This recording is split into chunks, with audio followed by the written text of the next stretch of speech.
All right, now I'm going to talk about part 2 of Essay 1 for Bio 461. We are going to talk about diffusion of molecules and particles through the cell, and we're also going to talk about protein-mediated transport. Now, in this discussion, I'm going to begin by drawing a flow chart where at the very top we have kinetic energy. What is kinetic energy, you ask? Basically, all it is it's the movement of particles and molecules, and it's constantly moving in random motion. So molecules and particles in the body are just randomly moving in and out from an area of high concentration to an area of low concentration. Sometimes, though, we just need to ask, is that all?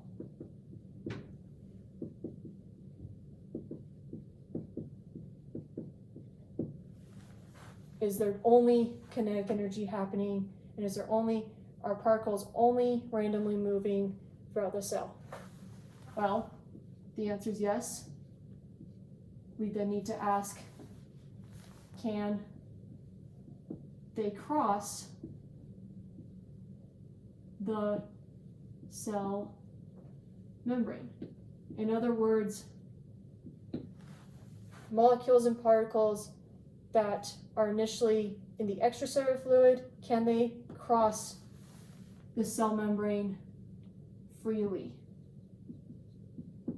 Sometimes they can, sometimes they can't. When they can, you refer to that as simple diffusion. All simple diffusion is it's the passive process of molecules going into the cell from a high concentration to a low concentration. So in other words, if I draw a phospholipid bilayer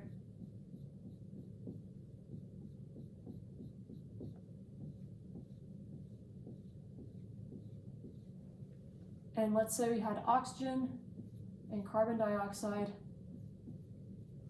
outside the cell, and it wanted to get from a high to a low concentration, it would just diffuse into the cell. Likewise, if the concentration got too high in the cell, it would go back out. No help with proteins. All it does is it freely moves in and out of the cell. In order for a cell, or in order for molecules to do simple diffusion, they must be small, they must be hydrophobic, and they must be moving down their gradients. In other words, from high to low concentration. Examples of molecules that can perform simple diffusion are carbon dioxide and oxygen. Now, moving forward, if the molecules or particles could not freely pass the phospholipid bilayer, we would refer to that as facilitate diffusion. And essentially all that is particles diffusing with the help of proteins. So, in other words, particles that are charged or non-charged could move through the cell membrane via protein transporters.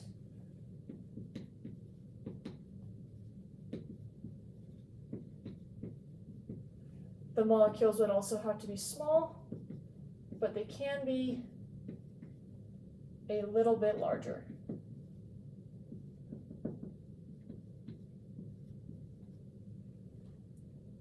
Now going to protein transporters,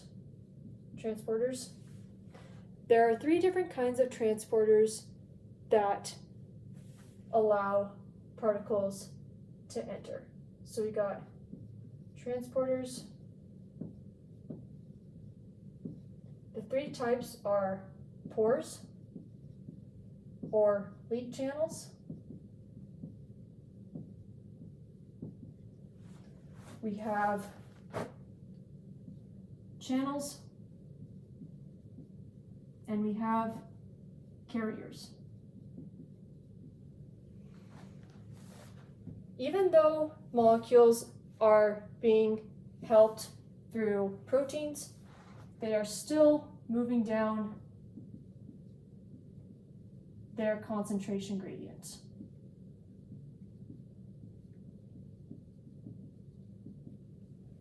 Now I'm going to talk a little bit about these three proteins.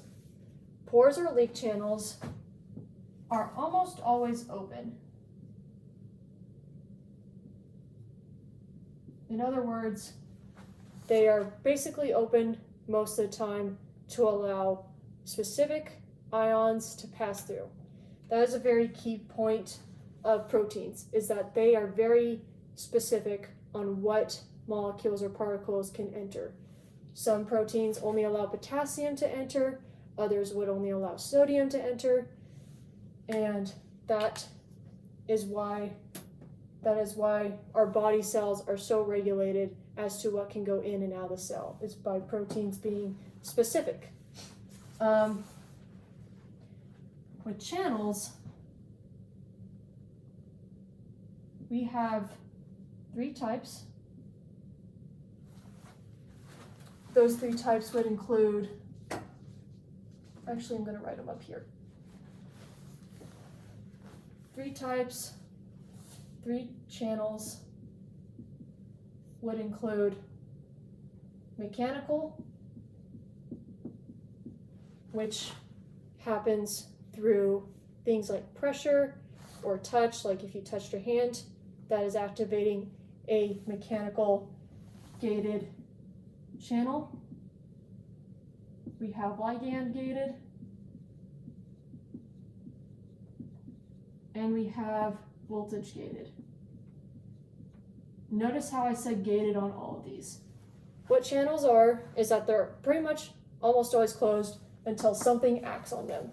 For example, in voltage gated channels, they are almost always closed until charges cause it to open up, like sodium channels opening because positive charge or negative charge, because charges are causing those channels to open up like this, allowing sodium to enter.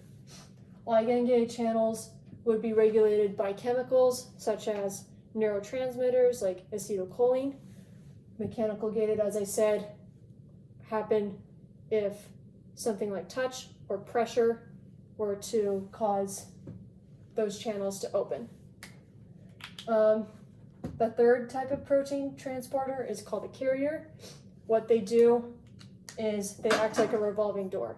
So for example, if we have a carrier open like this, if the top part of my hand represented the extracellular fluid and the bottom part of my hand represented the intracellular fluid, proteins that are carriers would allow molecules to bind to their sites and then cause a shapeshift to allow it to face the other side of the cell. And then it will shapeshift back and forth like a revolving door.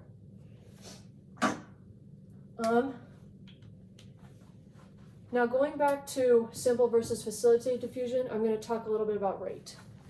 In simple diffusion, let's say we have rate as our y-axis, concentration as our x-axis. We have high represented by H and low represented by L. In simple diffusion, the higher the concentration, the higher the rate of diffusion. So simple diffusion essentially moves in a linear pathway. With facilitated diffusion, however, it would be represented by a graph that looked something like this. And each line would represent a different type of particle. And the reason it happens like this is because of concepts known as saturation and competition. Saturation is where particles are all trying to get in through a protein into the cell where the concentration is lower. But they can't all do that at the same time, which causes overcrowding to occur around a protein, referring to saturation. Another phenomenon called competition amongst the particles happens, and that's essentially where the particles are all competing to get into a lower concentrated area. And because of these, that's what causes the rate to later stabilize after going up and then stabilizing in the end. Now, shifting gears, if we go back to our kinetic energy, we realize we have all this random movement of particles, from simple diffusion to facilitated diffusion. But do we need to ask, is that all? Is there more to it than just random movement? Sometimes that's not always the case. And when that isn't the case, we need to ask, does it use additional energy directly?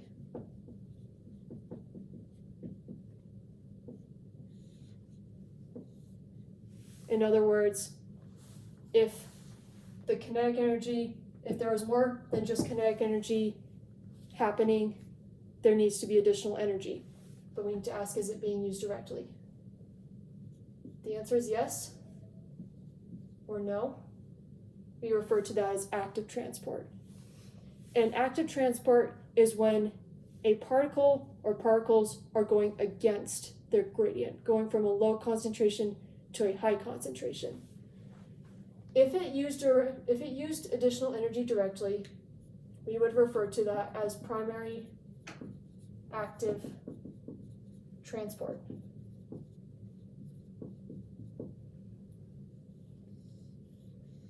And the key components of primary active transport are ATP is being used because molecule or particles are going against their gradients. We also need to note that both particles are going against their gradient. And to further clarify that, all active transport is going to use a carrier protein, which is going to carry multiple types of particles. But in primary active transport, these particles are all going against their gradient. So for example, let's say we had a membrane and we had our opening here. An example would be the sodium potassium ATPase pump. And yes, it is a pump because it's pumping 3 sodiums. I don't know if you can see that. 3 sodiums and 2 potassiums against their gradients. And we know that 3 sodiums are going out of the cell because that is going from a lower to a higher concentration. Potassium is going into the cell because it's going from a lower to a higher concentration. If, however, additional energy is not directly used, that would be referred to as secondary active transport. Again, this is going to be used by a carrier protein. But this carrier protein is not directly using ATP. Instead, it is actually using the concentration gradient generated by primary active transport to allow the secondary active transport to actually occur. It's taking that energy from primary active transport to allow it to happen. In secondary active transport, one molecule or one particle goes down the concentration gradient,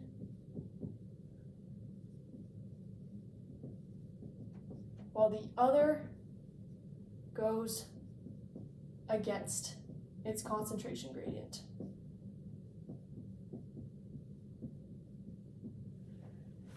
Examples of that, which I'll show up here,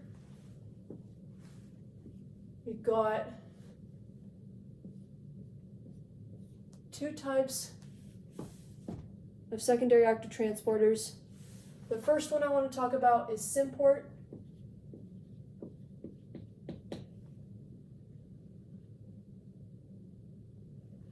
And what's happening here is, say we have sodium going into the cell and we had potassium going into the cell with it. Sodium would be going down its concentration gradient while potassium would be going against its concentration gradient. The reason we call it symport is because both particles are going in the same direction. They're both going from the ECF, which I'll clarify right here, down to the ICF. The second type of secondary active transport I want to talk about is antiporters.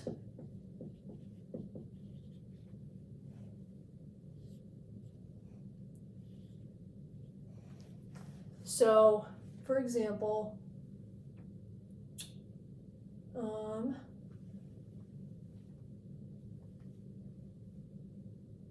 we would have sodium going down, and we would have calcium going out. That would be an example of an antiporter, because one molecule is going down from the ECF to the ICF, and the other is going from the ICF to the ECF. However, one is still going down the concentration gradient, the other is going against its concentration gradient.